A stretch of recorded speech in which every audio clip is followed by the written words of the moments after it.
Bismillahirrahmanirrahim. Assalamualaikum warahmatullahi wabarakatuh. Bagaimana kabar anandaku semua yang berada di rumah? Mudah-mudahan tetap dalam keadaan sehat walafiat. Ya. Baik ananda, sebelum kita melanjutkan pembelajaran pada hari ini, mari kita berdoa bersama dan berharap mudah-mudahan COVID 2019 ini segera berakhir dan kita bisa melaksanakan pembelajaran dengan normal seperti biasa dengan bertatap muka di kelas masing-masing. Iya, kami merindukan itu ya. Ya, kami sudah belajar, kalian pun seperti itu. Kami di sekolah seperti itu sudah belajar kurang lebih 3 bulan atau 4 bulan di semester pertama di tahun ini.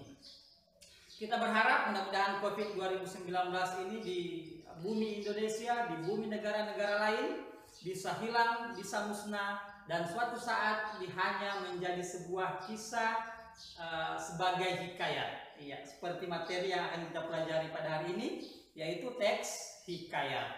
Iya. Baik ananda, pernahkah kalian membaca teks hikayat? Iya. Nah, setiap daerah ya, Pulau Sulawesi, Pulau Kalimantan, Jawa sana, kemudian yang paling jauh Sumatera dan juga Papua, semua daerah-daerah tersebut memiliki teks hikayat. Iya. Kalau belum pernah membaca, maka insya Allah sebentar, kemudian nanti setelah pembelajaran ini kita laksanakan, maka pasti kalian akan membaca beberapa teks hikayat. Baik ananda yang di rumah, kalau rambutnya masih acak-acakan, segera ambil sisir, rapikan, ya, siapkan HP-nya, kemudian tata ruang belajarnya, dan hari ini kita belajar teks hikayat. Baik. Tolong diperhatikan, mari kita lanjutkan ke materi berikutnya.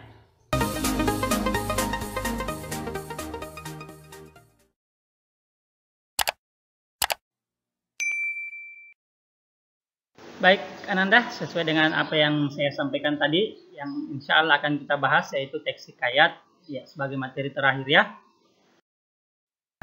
Muatan materinya nak, kita akan membahas kompetensi dasar, indikator, pengertian, karakteristik, dan ciri strukturnya. Ini kompetensi dasar nak, yang pertama 3.7, mengidentifikasi nilai-nilai dan isi yang terkandung dalam cerita rakyat atau hikayat, baik lisan maupun tulis, terdiri atas 3 indikator. Yang pertama mengidentifikasi isi pokok hikayat, kemudian karakteristik hikayat, dan yang ketiga nilai-nilai yang terdapat dalam hikayat. Saya berharap mudah-mudahan KD dan indikator ini kalian catat ya. Kemudian KD pasangan 4.7 menceritakan kembali isi cerita rakyat atau hikayat yang didengar dan dibaca. Dengan indikatornya juga terdiri atas 2. Kita akan belajar membandingkan nanti bagaimana nilai-nilai yang kita dapatkan pada hikayat itu dengan kehidupan di sekitar Anda. Apakah ada yang sesuai atau ada yang sudah bergeser seperti itu ya. Dan indikator yang kedua, kita akan belajar untuk menceritakan kembali isi hikayat yang didengar. Tapi menceritakan kembali ini bukan menghafal isinya yang kalian pahami, setelah itu kalian ceritakan ulang. Ya, seperti itu ya. Itulah tadi kompetensi dasar yang terdiri atas 2 bagian, dan masing-masing kompetensi dasar tersebut memiliki indikator. Kompetensi dasar yang pertama terdiri atas 3 indikator, dan kompetensi dasar yang kedua terdiri atas 2 indikator. Kompetensi dasar ini berpasangan, ada pengetahuan dan ada psikomotorik.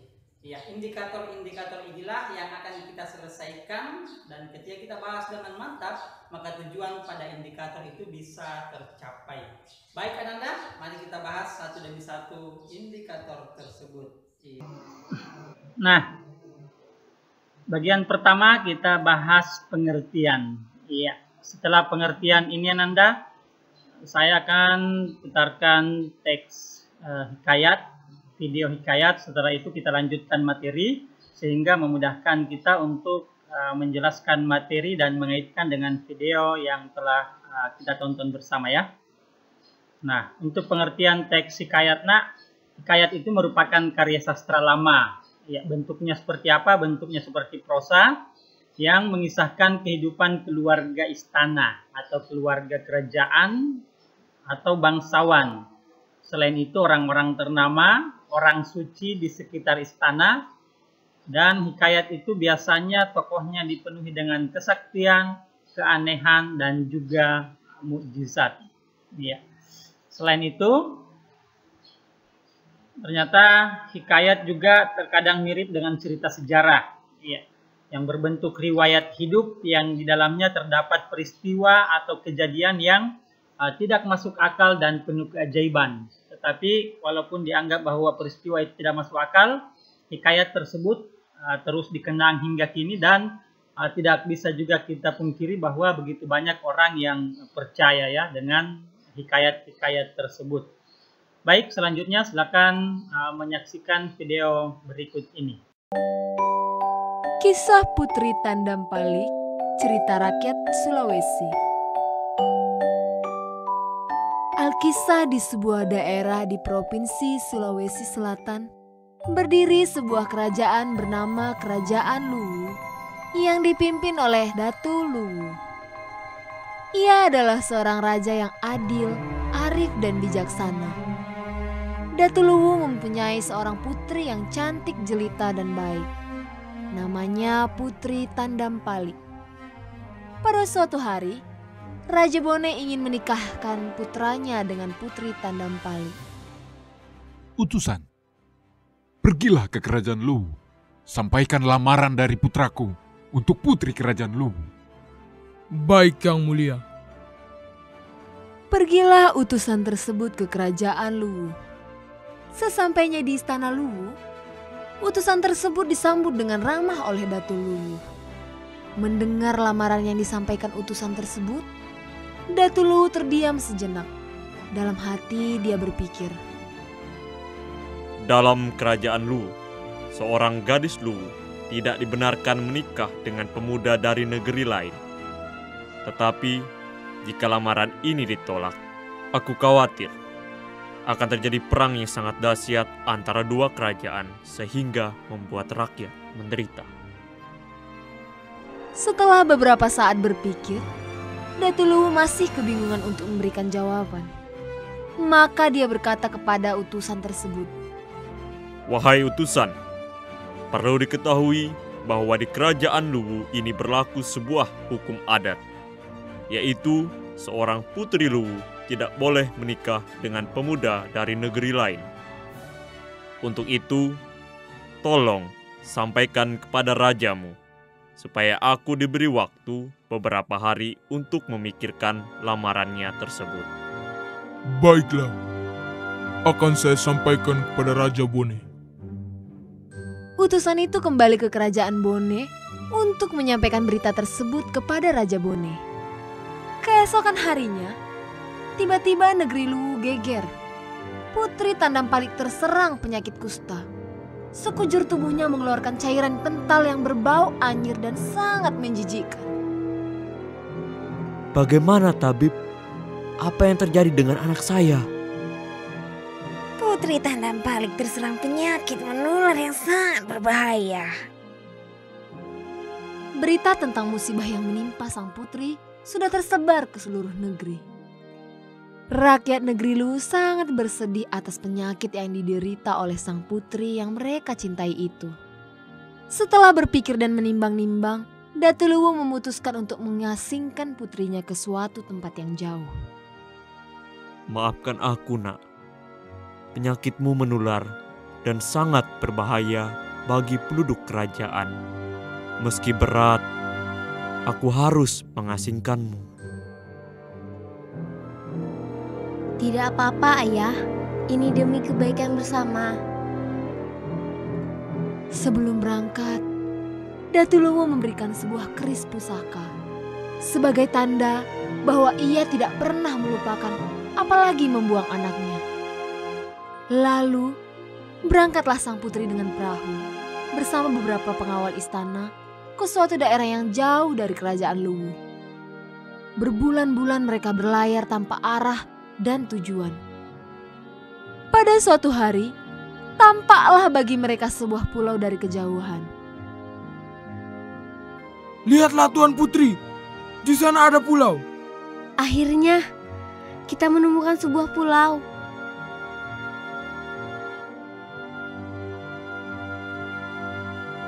Para pengawal pun semakin cepat mengayuh perahunya mendekati pulau itu. Tak berapa lama, sampailah mereka di pulau itu. Seorang pengawal yang lebih dahulu menginjakkan kakinya di pulau itu menemukan buah wajo. Pengawal itu kemudian memetik buah wajo untuk sang putri. Pulau ini akan kuberi nama Pulau Wajo. Sejak saat itu, Putri Tandampali beserta pengawalnya memulai kehidupan baru. Sehari, seminggu, sebulan, tak terasa setahun sudah mereka berada di tempat itu. Suatu waktu, Putri Tandampali duduk di tepi danau yang terletak di tengah pulau itu. Tiba-tiba seekor kerbau putih menghampiri dan menjilati kulit sang putri dengan lembut. Sang putri sungguh kaget dengan apa yang terjadi kemudian. Pengawal, kesini, lihatlah ini. Sungguh ajaib. Kulit Tuan Putri kembali halus seperti sedia kala setelah dijilati oleh kerbau putih. Tuhan sungguh telah menyembuhkanku lewat perantaraan kerbau putih itu. Mulai saat ini, aku minta kalian untuk tidak menyembelih atau memakan kerbau putih yang ada di pulau ini. Baiklah Tuan Putri. Hingga kini, kerbau putih yang ada di Pulau Wajo dibiarkan hidup bebas. Warga setempat menyebut kerbau putih sebagai Sakoli. Suatu hari, Pulau Wajo didatangi serombongan pemburu, yaitu putra mahkota Kerajaan Bone, Panglima Kerajaan Bone, dan beberapa pengawalnya. Karena terlalu asik berburu, putra mahkota Raja Bone tidak sadar kalau ia sudah terpisah dari rombongannya dan tersesat di hutan. Apa yang harus aku lakukan? Malam semakin larut dan suara-suara binatang di hutan ini membuatku tak bisa tidur. Di tengah gelapnya malam, tiba-tiba ia melihat seberkas cahaya dari kejauhan. Terang sekali cahayanya. Akan ku cari tahu sumber cahaya itu. Putra mahkota melangkah menyusuri gelapnya malam. Sampailah ia di sebuah perkampungan yang ramai dengan rumah-rumah penduduk. Sumber cahaya itu rupanya berasal dari sebuah rumah yang nampak kosong. Putra mahkota mendekati dan memasuki rumah itu. Ia terkejut melihat seorang gadis yang sangat cantik. Gadis cantik itu adalah Putri Tandampali. Siapa kamu? Aku pangeran Kerajaan Bone. Aku datang ke sini setelah melihat cahaya yang sangat terang dari rumah ini. Pangeran dan sang putri saling menyukai sejak pertama kali bertemu pandang. Namun, putra mahkota tidak bisa berlama-lama di Pulau Wajo karena ia harus kembali ke negerinya untuk menyelesaikan beberapa kewajibannya di Istana Bone. Aku harus kembali ke kerajaan. Maukah kau ikut denganku dan menikah denganku di kerajaan? Iya, aku mau. Mereka kembali ke istana dan menikah. Pesta besar segera diadakan. Datu Luwu dan Permaisuri berangkat untuk menghadiri pesta pernikahan putrinya. Pesta pernikahan mereka berlangsung sangat meriah. Putri Tandampali dan putra mahkota hidup bahagia. Beberapa tahun kemudian, putra mahkota naik tahta. Ia menjadi raja yang arif dan bijaksana.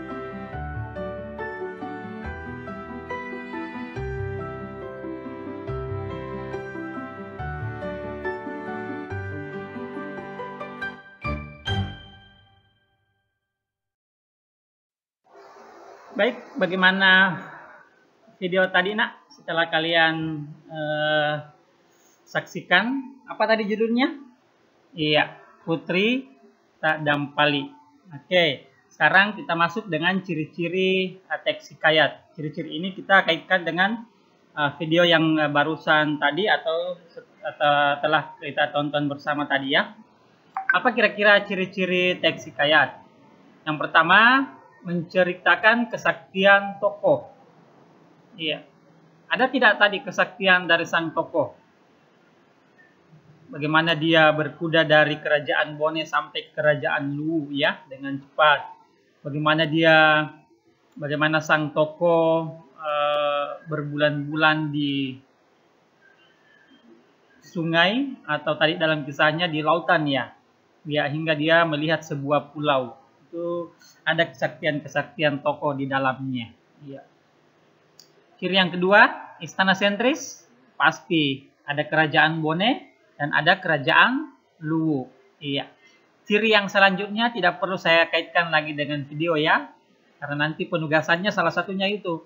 Kalian saya harap bisa mengaitkan antara ciri ini dengan video yang telah ditonton tadi.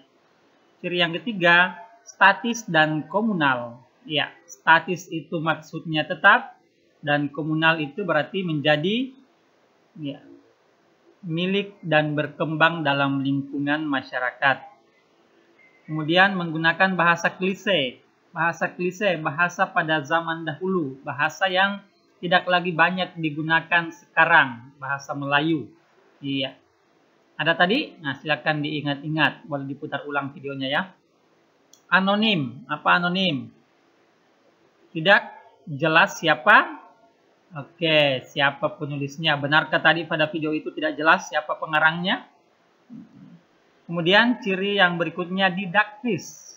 Ada nilai-nilai pendidikan. Apa nilai-nilai pendidikan yang terdapat pada video tadi?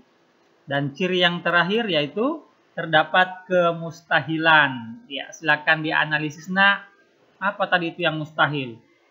Ya, apa? Ya, mungkin saja salah satunya tiba-tiba sang raja yang pergi berburu tadi di Wajo itu tiba-tiba mengajak sang putri untuk menikah, lalu dibawa ke istana dan segera menikah. Ya, apakah itu mustahil? Atau ada mustahil yang lain? Kenapa bisa sembuh? Mengapa bisa sembuh? Bagaimana bisa sang putri itu sembuh? Iya, silakan diingat videonya ya. Baik, kita lanjut lagi.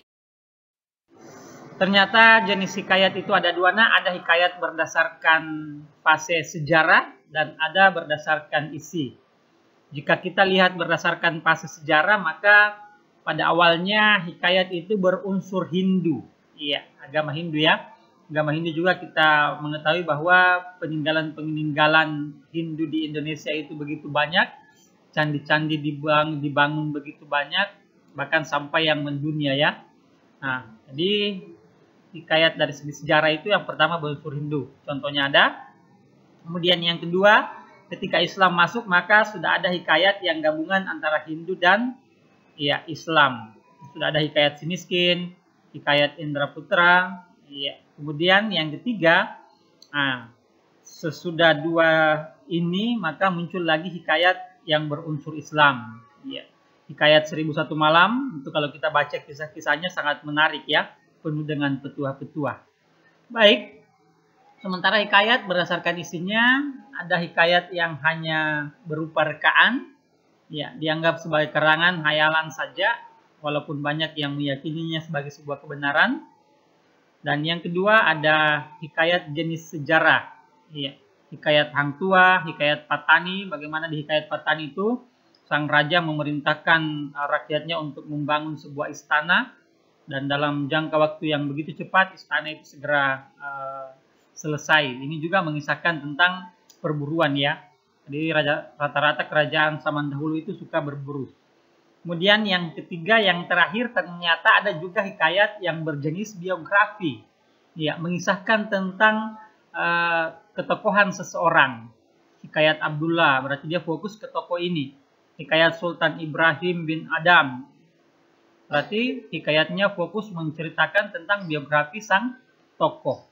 Ya, dua ini mudah-mudahan dipahami. Bisa juga kalian catat pada buku catatannya masing-masing. Oke, lanjut lagi. Apa kira-kira yang menjadi fungsi hikayat? Iya. Sebelum kita bahas fungsi hikayat, silakan kunjungi akun YouTube saya, baca Kompasiana dan blog saya.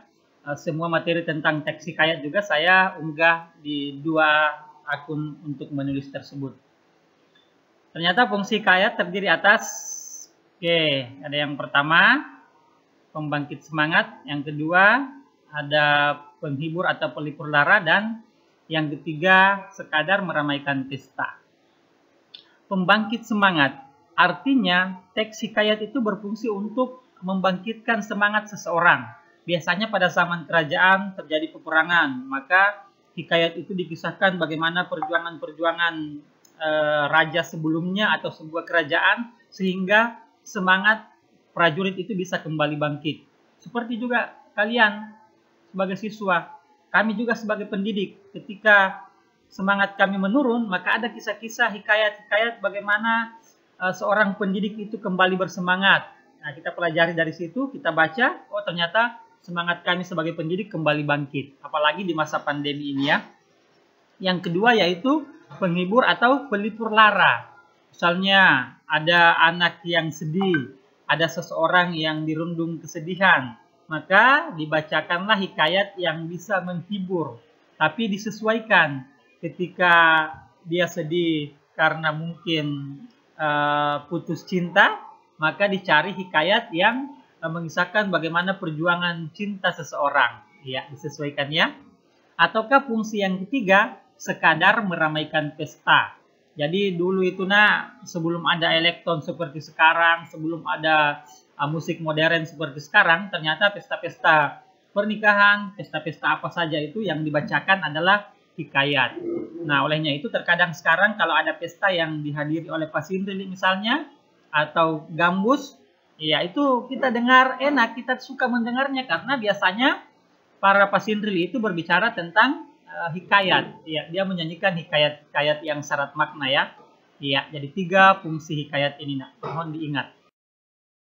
Kemudian kita lanjut ke strukturnya. Apa kira-kira yang menjadi struktur teks hikayat? Mohon maaf ada kesalahan pengetikan. Ya. Nah, di sini harusnya hikayat ya maksudnya. Baik, struktur yang pertama adalah abstraksi. Abstraksi ini bagian pilihan, boleh ada boleh tidak ya. Kemudian selanjutnya sesudah abstraksi ada orientasi. Sudah mulai masuk mengenalkan tokoh. Kemudian ada komplikasi.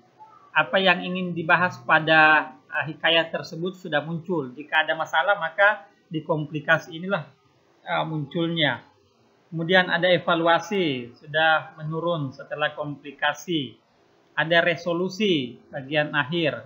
Ya, di evaluasi ini diselesaikan. Dan di bagian resolusi sudah menjadi bagian penurun ya. Kemudian yang terakhir koda. Dan koda ini pilihan juga.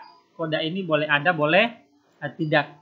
Ananda, sekali lagi sesuai dengan penyampaian saya tadi untuk memahami materi ini bisa kalian baca di buku teks, bisa baca di akun Kompasiana saya atau di akun blog saya ya, atau sumber-sumber yang lain ya, penjelasan pada struktur teks hikayat yang terdiri atas 6 bagian ini.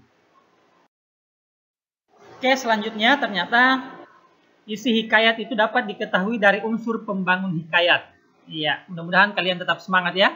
Ternyata unsurnya ada 2. Masih ingat materi di SMP? Ada unsur intrinsik.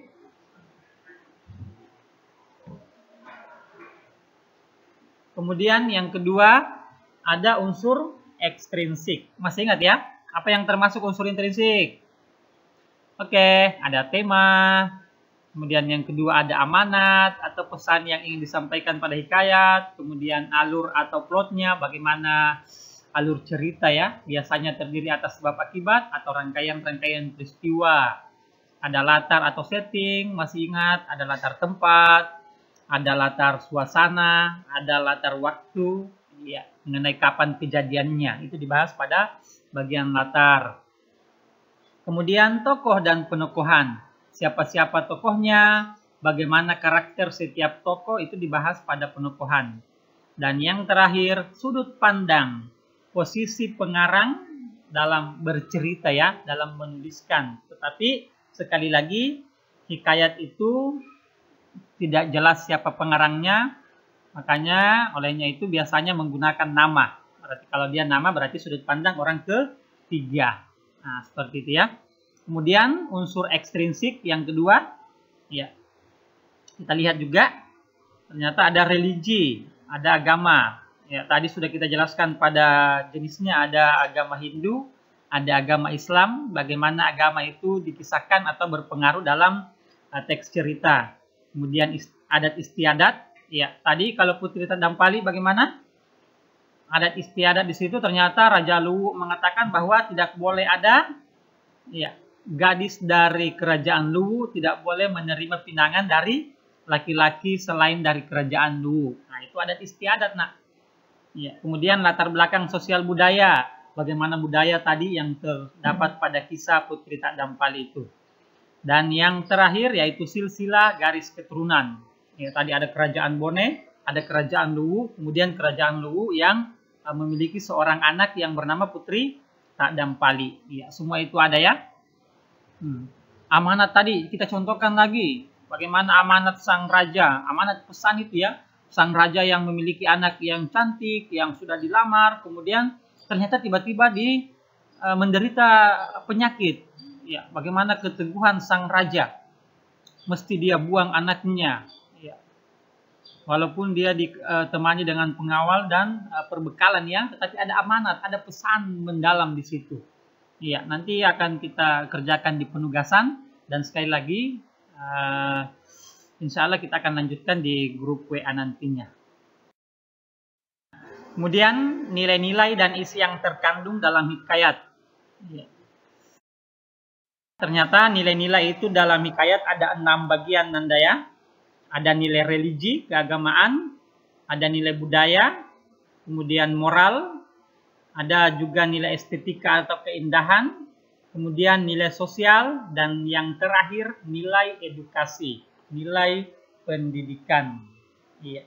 Ini akan kita bahas satu demi satu, sekaligus memberikan contoh. Nah, yang pertama adalah nilai agama. Nilai religius itu adalah nilai yang berkaitan dengan ajaran keagamaan, berkaitan dengan manusia, dengan Tuhan ya.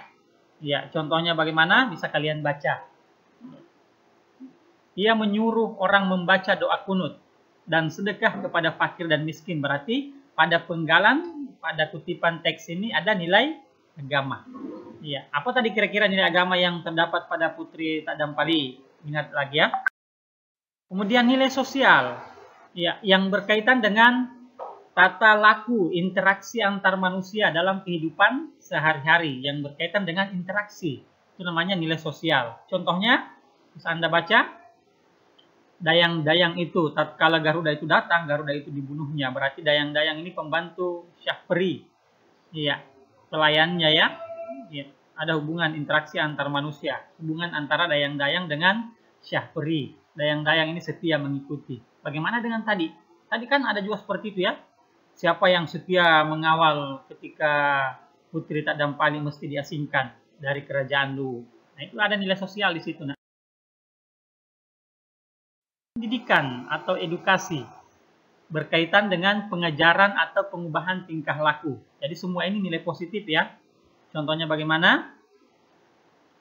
7 tahun usianya dititahkan tadi ini nak, dititahkan titah. Titah ini sudah masuk tadi, sekali lagi diingat kembali ciri menggunakan bahasa klise.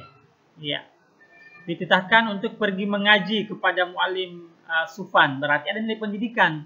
Ada pengajaran yang menginginkan perubahan tingkah laku. Dan sekali lagi, dari yang buruk ke yang baik. Ada nilai budaya yang berkaitan dengan pemikiran, kebiasaan, adat, hasil karya cipta manusia. Pada Putri Tak Dampali tadi begitu banyak nilai budaya. Ya, yang berkaitan dengan kebiasaan, berkaitan dengan adat, ya, berkaitan dengan pemikiran ya. Oke, contohnya bagaimana? Ini dia. Oh, ternyata pada kisah ini adat atau kebiasaannya ketika ada yang takluk maka harus ada upeti, harus ada penyerahan sebagai bukti bahwa dia sudah mengalah. Tapi tidak main-main, upetinya adalah putrinya sendiri. Iya. Mengapa? Karena kalau bukan putri maka Buraksa akan memusnahkan negeri tersebut. Iya. Itu nilai budaya. Nilai moral. Nilai moral itu nilai yang berkaitan antara perbuatan baik dan perbuatan buruk ya. Ada 9 orang anak raja meminta susu kambing yang disangkanya susu harimau beranak muda itu. Berarti di sini menandakan bahwa secara moral 9 orang anak raja ini malas berusaha ya. Ya. Dia hanya langsung saja datang untuk meminta susu kambing yang disangkanya susu harimau. Hatta lagi ini bahasa klise ya. Nanti di penugasan ada di buku teks itu ada bagian kita akan belajar memahami makna kata klise. Jadi kata klise itu yang terdapat pada pembahasan ini dan juga pada contoh yang terdapat pada buku teks kalian akan kita kumpulkan bersama dan kita cari maknanya semua ya. Kita, baginda, hamba, hatta, itu akan kita cari semua maknanya satu demi satu. Oke, tadi nilai estetika tidak kita bahas karena estetika itu berkaitan dengan keindahan pada cerita. Iya. Nah, kemudian mengungkapkan kembali isi hikayat. Nah, kita diminta untuk dua bagian keterkaitan hikayat dengan kehidupan saat ini. Ya, ini akan kita analisis nanti dalam bentuk penugasan. Kalau kita contohkan tadi pada hikayat Putri Tak Dampali, apa salah satu contohnya yang masih dipertahankan hingga kini? Sekarang masih ada ya kerajaan seperti pada kisah itu, ada kerajaan Lu, ada kerajaan Bone. Ya, tetap ada kerajaan, tetapi kerajaan itu tidak lagi berkuasa tidak lagi otomatis menjadi bupati ya, atau pemimpin. Ada kerajaan dihargai dalam satu wilayah, tetapi tidak lagi mengatur secara keseluruhan administrasi wilayahnya. Berarti keterkaitan hikayat itu untuk persoalan kerajaan, tetap ada raja, tapi tidak lagi seperti pada zamannya ya. Bagaimana yang lain? Apakah tiba-tiba masih ada sekarang biasanya orang seperti itu? Terkena penyakit, kemudian tiba-tiba seekor binatang menjilat kulitnya, kemudian tiba-tiba sembuh seperti yang tadi? Ada seekor kerbau putih yang menjilat kulit Putri Tak Dampali. Ada ya? Ya, kalau di kampung segi tempat tinggal saya tidak ada lagi. Ya, semua ketika terkena penyakit maka harus berobat ke dokter yang sifatnya ilmiah. Iya, oke. Nah, seperti itu ya.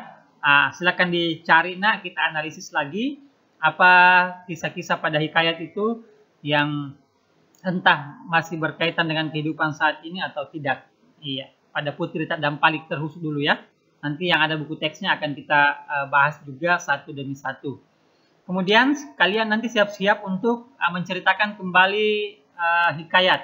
Berarti nantinya sebelum KD ini kita akhiri, maka kalian harus mampu untuk menceritakan, memilih salah satu teks hikayat, kemudian menceritakan kembali dengan bahasa masing-masing atau bahasa sendiri, dan mohon ketika bercerita nanti ketika Anda sudah anggap sudah bagus, maka silakan bercerita di depan kamera, direkam ya, kemudian hasil dari video tersebut kalian kirim kepada saya dan akan kita tonton bersama ya.